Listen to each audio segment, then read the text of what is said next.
Hello friends, welcome to Kavitha சமையலறை. இன்றைக்கி நம்ம பார்க்க போகிறது 2 சுவையான ஹெல்தி ரெசிபீஸ்.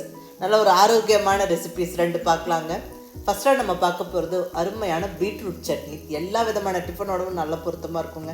இட்லி, தோசை, சப்பாத்தி, சாதத்தோடவும் பிசைஞ்சு சாப்பிட்றலாம். இந்த பீட்ரூட் சட்னி நல்ல டேஸ்ட்டாக இருக்கும். நான் இன்றைக்கி இந்த பீட்ரூட் சட்னி நல்ல சோள பணியாரத்துக்கு சைட் டிஷ்ஷாக செஞ்சேன்.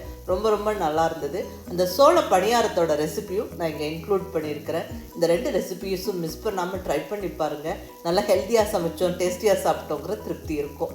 வாங்க ரெசிபிஸ் எப்படின்னு பார்க்கலாம். ஃபஸ்ட்டாக நம்ம பார்க்க போகிறது நல்ல சுவையில் அருமையான பீட்ரூட் சட்னி. இது எல்லாருக்குமே ரொம்ப பிடிக்குங்க. பெரியவங்க, குழந்தைங்க என்ஜாய் பண்ணி சாப்பிடுவாங்க. பர்டிகுலர்லி குழந்தைங்களுக்கு ரொம்ப பிடிக்கும், ஏன்னா நல்லா கலர்ஃபுல்லாக இருக்கிறங்காட்டிக்கு. இங்கே நல்ல ஸ்பைசஸ் எல்லாம் சேர்த்து இந்த சட்னி பண்ணுறதால ரொம்பவுமே டேஸ்ட்டாக இருக்கும். மிஸ் பண்ணாமல் ட்ரை பண்ணி பாருங்கள். ரொம்ப சிம்பிளான சட்னி தாங்க. இங்கே ஒரு கப் அளவுக்கு பீட்ரூட் நல்ல சின்ன பீசஸாக கட் பண்ணி வச்சுருக்கிறேன். இது கிட்டத்தட்ட ஒரு 200 கிராம் இருக்குங்க. இப்போ இங்கே ஸ்டவ்வில் நல்ல ஒரு அடிகனமான கடாய் வச்சாச்சு. இதில் 1 டேபிள் ஸ்பூன் அளவுக்கு எண்ணெய் சேர்த்துருக்குறேன். எண்ணெய் கொஞ்சம் சூடானதுக்கப்புறம் இதில் 1 டேபிள் ஸ்பூன் அளவுக்கு உளுந்தம்பருப்பு சேர்த்துக்கிறேன். இங்கே தோலோடு இருக்கிற உடைச்ச கருப்பு உளுந்தம்பருப்பு சேர்த்துக்கிறேன். இது நல்லாயிருக்கும், டேஸ்ட்டு நல்லதும் கூட. சப்போஸ் தோலோடு இருக்கிற உளுந்தம்பருப்பு இல்லைன்னா நீங்கள் தோல் நீக்கிய வெள்ளை உளுந்தம்பருப்பும் சேர்த்துக்கலாம். நல்ல உளுந்தம்பருப்பு நிறையா போட்டுப்போம், அந்த டேஸ்ட்டும் வாசனையும் நல்லாயிருக்கும். இங்கே 1 டேபிள் ஸ்பூன் உளுந்தம்பருப்பும் 1 டீஸ்பூன் அளவுக்கு கடலைப்பருப்பும் சேர்த்து நல்லா வறுத்து விட்டாச்சு ஒரு ஃபியூ செகண்ட்ஸ். இப்போ இதில் 1/2 டீஸ்பூன் அளவுக்கு வர கொத்தமல்லி, கொரியாண்டர் சீட்ஸு, கூடவே 1/2 டீஸ்பூன் சீரகம், 1/2 டீஸ்பூன் மிளகு, பெப்பர் சேர்த்து ஒரு ஃபியூ செகண்ட்ஸ் நல்லா வறுத்து விட்டுருவோம். நல்லா கொஞ்சம் வாசனை வர வரைக்கும் வறுத்து விட்டுருவோங்க. நல்லா வறுத்து விட்டாச்சு. இப்போ இதில் புளி சேர்த்துருவோம். ஒரு சின்ன பீஸ் புளி சேர்த்துக்கிறேன். புளி சேர்த்து விட்டு இதையும் நல்லா வறுத்து விட்டுருவோம். இப்போ தேங்காய் சேர்த்துடலாம். இங்கே தேங்காய் துண்டுகள் சேர்த்துக்கிறேன். ஒரு சின்ன கப் அளவுக்கு துருவன தேங்காய்னா ஒரு 3 to 4 டேபிள் ஸ்பூன் அளவுக்கு சேர்த்துக்கோங்க. நல்லா அகைன் ஒரு ஃபியூ செகண்ட்ஸ் வறுத்து விட்டுட்டு இப்போ இதில் ஒரு 4 பல் பூண்டு சேர்த்துருவாங்க. பூண்டோட சைஸு பாருங்கள், சின்னதாக இருக்குது. அடுத்ததாக சின்ன வெங்காயம், ஒரு 5-6 சின்ன வெங்காயம் போட்டு விட்டு ஸ்டவ்வை கண்டிப்பாக மீடியம் ஃப்ளேமில் வச்சுக்கிட்டு பொறுமையாக வறுத்து விடுங்க. இந்த சின்ன வெங்காயம், இந்த பூண்டு இதெல்லாம் நல்லா கொஞ்சம் கலர் மாறுற வரைக்கும் வறுபடணும். அதே சமயம் நம்ம சேர்த்துக்கிட்ட ஸ்பைசஸ் கரிஞ்சிடக்கூடாது. ஸோ ஸ்டவ்வை நல்லா லோ ஃப்ளேமில் வச்சுக்கிட்டு வறுத்து விடுங்க. ஒரு 2 நிமிஷம் நல்லா வறுத்து விட்டதுக்கப்புறம் இப்போ இதில் காரத்துக்கு மிளகாய் சேர்த்துக்கலாங்க. 4 காரமான வரமிளகாய் சேர்த்துக்கிறேன். இந்த சட்னியை பொறுத்த வரைக்கும் கொஞ்சம் சுள்ளுன்னு காரமாக இருந்தால் டேஸ்ட் ரொம்ப நல்லாயிருக்கும். ஏன்னா பீட்ரூட் வதங்கி வந்ததுக்கப்புறம் கொஞ்சம் இனிப்பாக இருக்கும். அதை பேலன்ஸ் பண்ணுற மாதிரி நம்ம காரம் சேர்த்துக்கிட்டால் சட்னி நல்லா டேஸ்ட்டாக இருக்கும். நம்ம இங்கே 1/2 டீஸ்பூன் மிளகும் சேர்த்துருக்குறோம். கூடவே 4 வரமிளகாய். இருந்தாலும் நீங்கள் உங்களுடைய டேஸ்ட்டுக்கு தகுந்த மாதிரி காரம் அட்ஜஸ்ட் பண்ணிக்கோங்க. மிளகாய் சேர்த்ததுக்கப்புறம் ஜஸ்ட் ஒரு 2 நிமிஷம் வதக்கி விட்டுட்டு இப்போ வறுத்த பொருளெல்லாம் மிக்சர் ஜாரில் எடுத்து போட்டு ஆற விட்டுறலாம். வறுத்த பொருளெல்லாம் கம்ப்ளீட்டாக மிக்சி ஜாரில் சேர்த்தாச்சு. இந்த கடாயில் இன்னும் கூட கொஞ்சம் எண்ணெய் இருக்குது.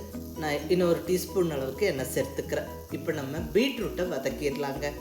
சின்ன பீசஸாக கட் பண்ணி வச்சுருக்கிற பீட்ரூட்டை சேர்த்தாச்சு. நீங்கள் துருவியும் சேர்த்துக்கலாம், அது உங்கள் விருப்பம். பீட்ரூட் கொஞ்சம் பச்சை வாசனை போகிற வரைக்கும் வதங்கி வரட்டுங்க.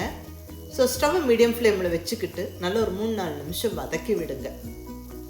அந்த பீட்ரூட்டோட ரா ஃப்ளேவர் கொஞ்சம் போகட்டும். அப்போ தான் இந்த சட்னியோட வாசனையும் டேஸ்ட்டும் ரொம்ப நல்லாயிருக்கும். இப்போ இந்த ஸ்டேஜில் உப்பு சேர்த்துடலாங்க. நான் இங்கே சட்னிக்கு தேவையான உப்பு இப்போவே சேர்த்து விடுறேன். இப்படி பீட்ரூட்டில் உப்பு சேர்த்து நம்ம வதக்கி விடும்போது அது டக்குன்னு குயிக்காக வதங்கிடும்.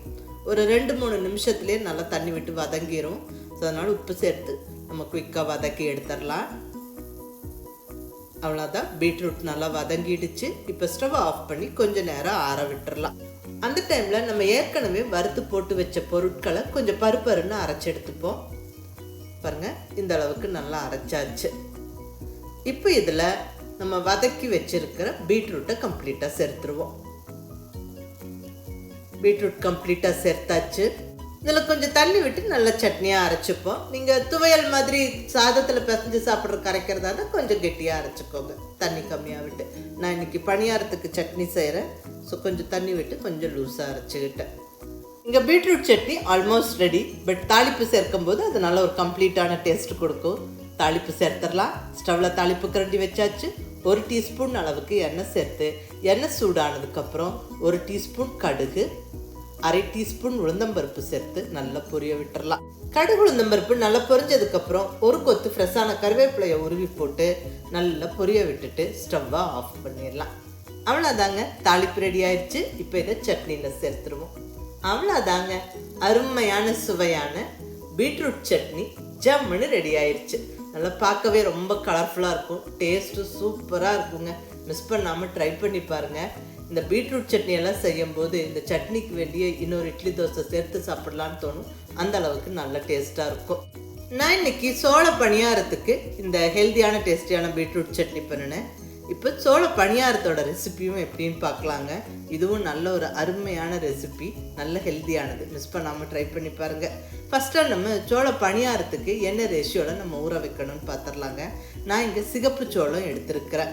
சோளம் நம்மளுக்கு ஒரு 2-3 வெரைட்டியில் கிடைக்கும். சிகப்பு சோளம், வெள்ளைச்சோளம், லைட்டாக அந்த எல்லோ கலரில் இருக்க சோளம் எல்லாம் கிடைக்கும். நான் இன்னைக்கு சிகப்பு சோளம் எடுத்துருக்கிறேன். நீங்கள் வெள்ளைச்சோளத்துலேயும் இதே ரெசிபியை ஃபாலோ பண்ணலாம். நான் இங்கே ஒரு 1 டம்ளர் அளவுக்கு சிகப்பு சோளம் எடுத்துருக்குறேங்க. இது கிட்டத்தட்ட ஒரு 200 கிராம் இருக்கும்.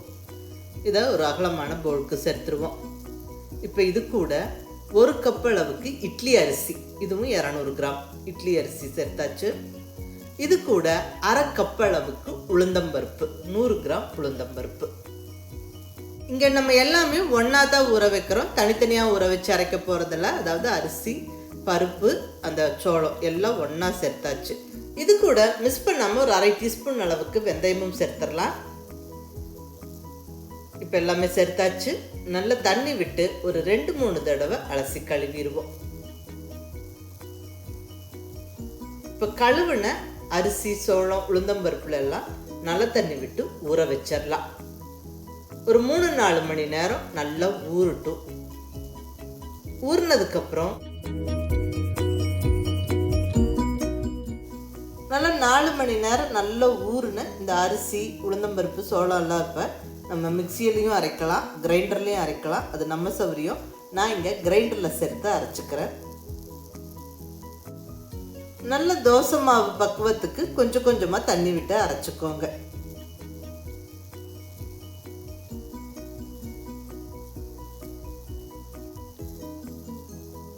இப்போ மாவுக்கு தேவையான அளவு உப்பு மாவு அரைக்கும் போதே சேர்த்துட்றேன். ஸோ ஆல்மோஸ்ட் அரைச்ச மாவில் தேவையான அளவு உப்பு போட்டு நல்லா 1 நிமிஷம் ஓட்டி நல்லா எடுத்தாச்சு. அவ்வளோதான், சோள மாவு ரெடியாக இருக்குது. இது கொஞ்சம் புளிக்கணுங்க. ஸோ நல்லா ஒரு 5-6 மணி நேரம் மூடி வச்சுருவோம். கொஞ்சம் புளிச்சதுக்கப்புறமா நம்ம தேவையான அளவு எடுத்து நம்ம பணியாரம் செய்ய ஸ்டார்ட் பண்ணிடலாம்.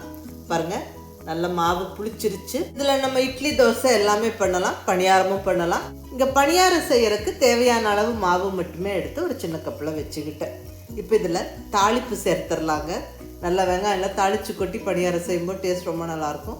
ஸோ இப்போ தாளிப்பு ரெடி பண்ணிக்கலாம். ஸ்டவ்வில் நல்ல ஒரு அடிக்கனமான பேன் வச்சாச்சு. பேன் சூடானதுக்கப்புறம் 1 டேபிள் ஸ்பூன் அளவுக்கு எண்ணெய் சேர்த்துக்கிறேன். எண்ணெய் கொஞ்சம் சூடான உடனே 1/2 டீஸ்பூன் கடுகு, 1/2 டீஸ்பூன் அளவுக்கு கடலைப்பருப்பு, 1/2 டீஸ்பூன் உளுந்தம்பருப்பு போட்டு நல்லா பொரிய விட்டுறலாம். கடுகு, உளுந்தம்பருப்பு, கடலைப்பருப்பு நல்லா பொரிஞ்சதுக்கப்புறம் இப்போ இதில் பொடியாக நறுக்குன்னு கொஞ்சம் கருவேப்பிலையை சேர்த்துருவோம். அடுத்ததாக பொடியாக நறுக்குன்னு 2 பச்சை மிளகாவை சேர்த்துருவோம். இப்போ இதில் நல்ல பொடியாக நறுக்கி வச்சுருக்கிற ஒரு பெரிய வெங்காயம் சேர்த்தாச்சு. இதெல்லாம் நல்லா வதங்கி வரட்டும். வெங்காயம் கொஞ்சம் கலர் மாறுற வரைக்கும் வதங்கணும். ரொம்ப வதங்கணும்னு அவசியம் இல்லை, கொஞ்சம் க்ரன்ச்சியாகவே இருக்கட்டும். பாருங்கள், வெங்காயம் ஓரளவுக்கு வதங்கிருச்சு. இப்போ இந்த ஸ்டேஜில் பொடியாக நறுக்குன்னு கொத்தமல்லி இலை ஒரு 1/2 கைப்பிடி அளவுக்கு போட்டு விட்டு நல்லா வதக்கி விட்டுடலாம். ஒரு ஃபியூ செகண்ட்ஸ் வதக்கி விட்டுட்டு ஸ்டவ்வை ஆஃப் பண்ணிடுவோம். அவ்வளோதாங்க, தாளிப்பு ரெடி ஆயிடுச்சு. இப்போ நம்ம எடுத்து வச்சிருக்கிற மாவில் இந்த தாளிப்பு சேர்த்துருவோம். தாளிப்பு கம்ப்ளீட்டாக சேர்த்து விட்டு நல்லா கலந்து விட்டுறலாம். இப்போ பணியாரக்கல்ல இங்கே சூடு பண்ணியாச்சு. இதில் ஒவ்வொரு குழியிலையும் கொஞ்சம் கொஞ்சமாக எண்ணெய் விட்டுக்குவோம். நான் இங்கே ஒரு 1/4 டீஸ்பூன் அளவுக்கு எண்ணெய் சேர்த்துக்கிறேன்.